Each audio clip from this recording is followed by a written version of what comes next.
Hello friends, welcome to SSC coaching centre. दोस्तों, आज के वीडियो में देखेंगे हम गणित के क्वेश्चन जो कि बार बार परीक्षाओं में पूछे जाते हैं। तो चलिए स्टार्ट करते हैं। पहला सवाल है, यदि 35 आदमी किसी कार्य को 8 दिन में पूरा कर सकते हैं तो कितने आदमी उसी कार्य को 10 दिन में पूरा कर सकते हैं। इसके लिए एक फॉर्मूला होता है M1 D1 T1 पूरे का बटा W1 बराबर M2 D2 T2 पूरे का बटा W2। ठीक है। M का मतलब होता है व्यक्ति, तो कितने व्यक्ति हैं? 35 व्यक्ति हैं तो 35 ले लेंगे। ठीक है। D का मतलब होता है दिन, तो कितना दिन दे रखा? 8 दिन, तो 8 ले लेंगे। T का मतलब होता है टाइम, तो टाइम आपको यहां नहीं दे रखा है। जैसे 2 घंटे रोज काम करता है, 5 घंटे पर डे काम करता है, वो टाइम नहीं दे रखा है ना। जो चीज नहीं दे रखी उसे नहीं लेते। अब W1 यानी कि वर्क, तो उसने बोला कि 35 आदमी किसी कार्य को, यानी कि कोई एक कार्य है उसको करते हैं, यानी कि वर्क कोई एक है, तो एक को बटे में लिखो चाहे मत लिखो, बराबर बाद में कितने आदमी। ये तो पूछ रहा है कि कितने आदमी, हमें तो नहीं पता कितने आदमी, तो एक्स मान लेते हैं। कितने दिन में करेंगे काम को? 10 दिन में करेंगे, तो 10 ले लिया।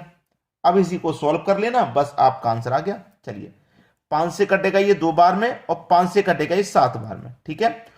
और 2 से कट जाएगा 8 4 बार में, 7 का मल्टीप्लाई 4 से कर दो तो 28 हो जाएगा, बराबर इधर क्या था आपके पास? केवल x बचा था, तो x की वैल्यू कितनी आ गई? 28। यानी कि कितने आदमी काम पर लगाने हैं जो कि 10 दिन में पूरा कर दें?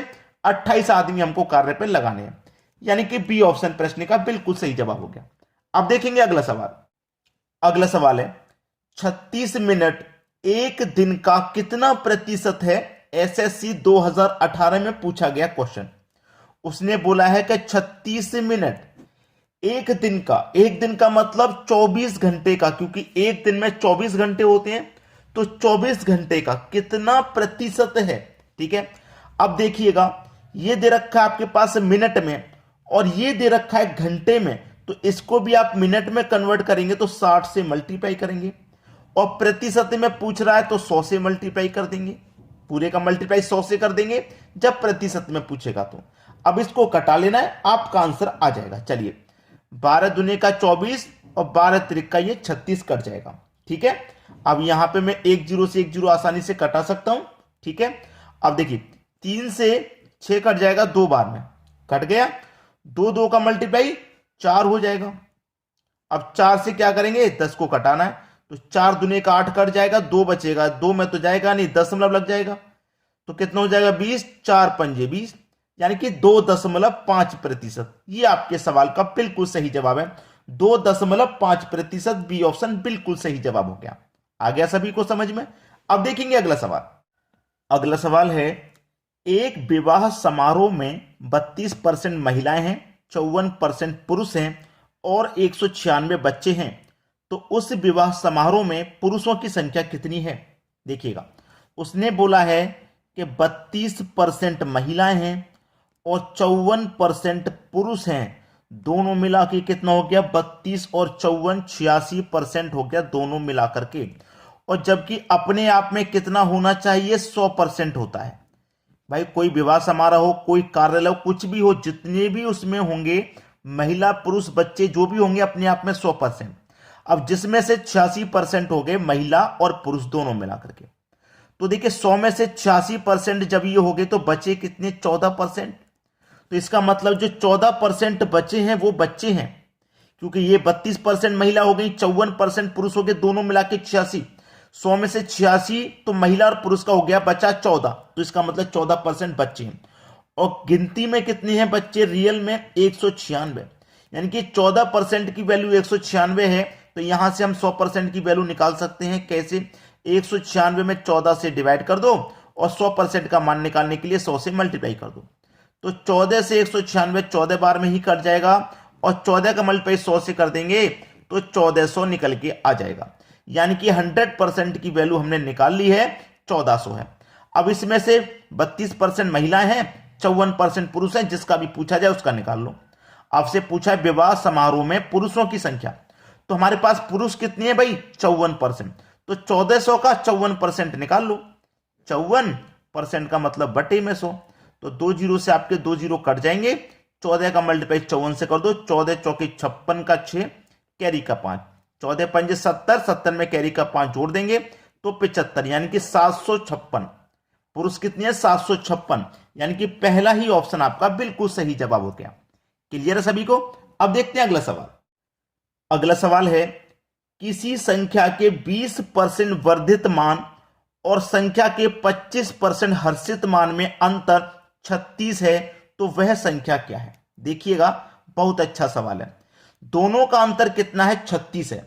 और जबकि यहां आप दोनों का अंतर देखें, 20 का और 25 का अंतर दोनों का निकालेंगे तो कितना हो जाएगा? रियल में 5। कितना हो जाएगा? 5 हो जाएगा कि नहीं भाई? प्रतिशत में हर्षित मान और वर्धित मान का अंतर कितना हो गया? 5 हो गया। ठीक है, प्रतिशत में 5 और यहां संख्या में कितना दे रखा है? 36। कितना दे रखा है भाई? 36।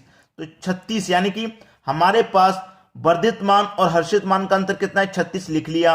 बटे में क्या करेंगे? जो वर्धित मान और हर्षित मान का अंतर है उसे बटे में लिख लेंगे और 100 से क्या कर देंगे? मल्टीप्लाई। बस सवाल यही खत्म हो जाएगा।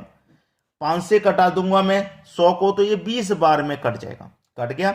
36 का 20 का मल्टीप्लाई करो, 36 का 2 से करेंगे तो 72 और एक ही जीरो आ जाएगा, यानी कि 720। सी ऑप्शन बिल्कुल सही जवाब हो गया। अब देखते हैं अगला सवाल। अगला सवाल है, यदि किसी संख्या का 18% 720 है तो उस संख्या का 81% क्या होगा? ठीक है, यानी कि 18% की वैल्यू 720 है, यह आपको मालूम है। 720 है, कितने की वैल्यू? 18% की वैल्यू। आप इसको ऐसे भी निकाल सकते हैं, जैसे कोई भी मान अपने आप में 100% होता है, ठीक है ना? 100% होता है, जिसमें से 18% की वैल्यू कितनी है हमारे पास? 720 है। तो हम 100% की कैसे निकालेंगे? 720 में 18 से डिवाइड करेंगे और 100% का मान निकालने के लिए 100 से मल्टीप्लाई करेंगे। यही तो है। तो हम बिल्कुल वही कर रहा हूं मैं, 720 में 18 से डिवाइड और 100% का मान निकालने के लिए 100 से मल्टीप्लाई हो जाएगा। इससे क्या रहेगा? मेरा पूरा 100% का मान निकल के आ जाएगा। आ जाए 100% का मान निकल के आ गया। अब उसने पूछा है कि इसका 81% क्या होगा।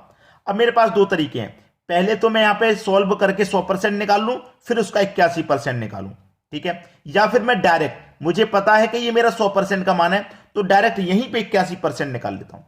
यहीं पे 81%, 81% का मतलब बटे में 100, यही निकाल लेता हूं। तो 100 से यहां पे मेरा क्या हो जाएगा? 100 कट जाएगा। 18 चौक 72 और एक ही जीरो, यानी कि 40 बार में ये कट गया। अब 40 का मल्टीप्लाई 81 से हो जाएगा। हो जाएगा कि नहीं?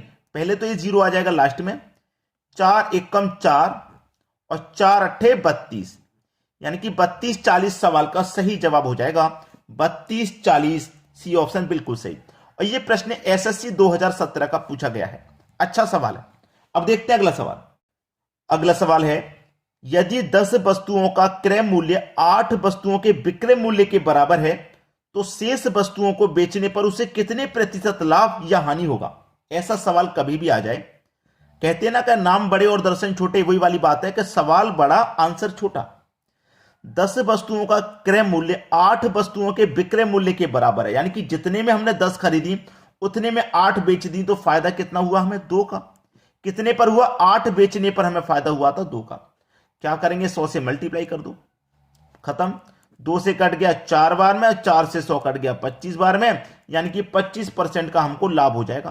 क्योंकि लाभ ही तो हो रहा है भाई, हमने जितने की 10 खरीदी थी उतने में 8 बेची है, तो हमें लाभ हो रहा है 2 का, तो लाभ निकलेगा। समझ में आ गया? 25% का लाभ है।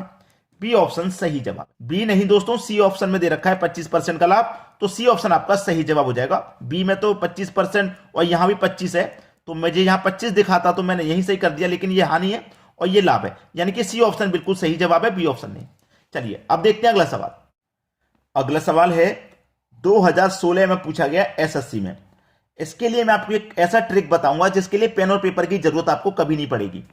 यदि स्क्वायर रूट में 1 प्लस एक्स के बटे में 144 बराबर 13/12, तो एक्स किसके बराबर? इस एक्स का मान आपको निकालना है। कैसे निकालेंगे याद रखना, हमेशा देख लेना कि यहां 12 का स्क्वायर है, यहां जो संख्या होगी उसका यहां पे हमेशा स्क्वायर दिया जाएगा। चाहे वो 11 हो तो 11 का स्क्वायर होगा, यहां 10 हो तो 10 का स्क्वायर होगा, हमेशा स्क्वायर में दी जाएगी। इतना कंफर्म हो गया। जब स्क्वायर में दी जाएगी तो आपको क्या करना है? इन दोनों संख्याओं को जोड़ना है, यानी कि 12 और 13 कितना हो जाएगा? मिलकर के 25 हो जाएगा। ये आपका आंसर हो गया। इसमें एक कंडीशन और है। 25 आपका आंसर हो गया, बिल्कुल ठीक। ऊपर वाली संख्या अगर बड़ी है ऊपर वाली संख्या अगर बड़ी है तो आंसर प्लस में आएगा। जैसे ऊपर वाली संख्या भाई बड़ी है 13, नीचे 12 छोटी है। ऊपर वाली जब बड़ी रहेगी तो आंसर प्लस में आएगा, और ऊपर वाली अगर छोटी रहेगी तो आंसर माइनस में आएगा। इस बात को नोट कर लीजिए। अभी बात समझ में आ गई। चलिए अब देखते हैं अगला सवाल। अगला सवाल है, यदि स्क्वायर रूट में 1 प्लस एक्स के बटे में 144 बराबर 11 के बटे में 12 हो तो एक्स का मान क्या। मैंने अभी क्या बताया कि नीचे वाली जो संख्या उसका यहां पे स्क्वायर दिया जाएगा। जब स्क्वायर दिया जाएगा तो क्या करेंगे, दोनों को जोड़ लेंगे। तो 11 और 12 कितना हो जाएगा भैया, 23 हो जाएगा। लेकिन मैंने अभी एक बात बताई थी, पिछले क्वेश्चन में यहां 13 था तो आंसर प्लस का आया, यानी कि नीचे वाली से ऊपर वाली बड़ी थी, अब छोटी है। जब छोटी रहेगी तो माइनस में आंसर आएगा। नोट कर लेना इस बात को, यानी कि माइनस का 23। जब ऊपर वाली बड़ी होगी तो प्लस का आंसर, और ऊपर वाली जब छोटी होगी तो माइनस का आंसर कर देना, हमेशा के लिए सही हो जाएगा। तो क्या बताइए, आपको पेन और पेपर की जरूरत है इस सवाल के लिए? बिल्कुल भी नहीं पड़ेगी। वीडियो पसंद आया होगा शेयर कर देना और लाइक कर देना, बस इतना काम कर देना आप हमारे लिए। ठीक है दोस्तों, धन्यवाद।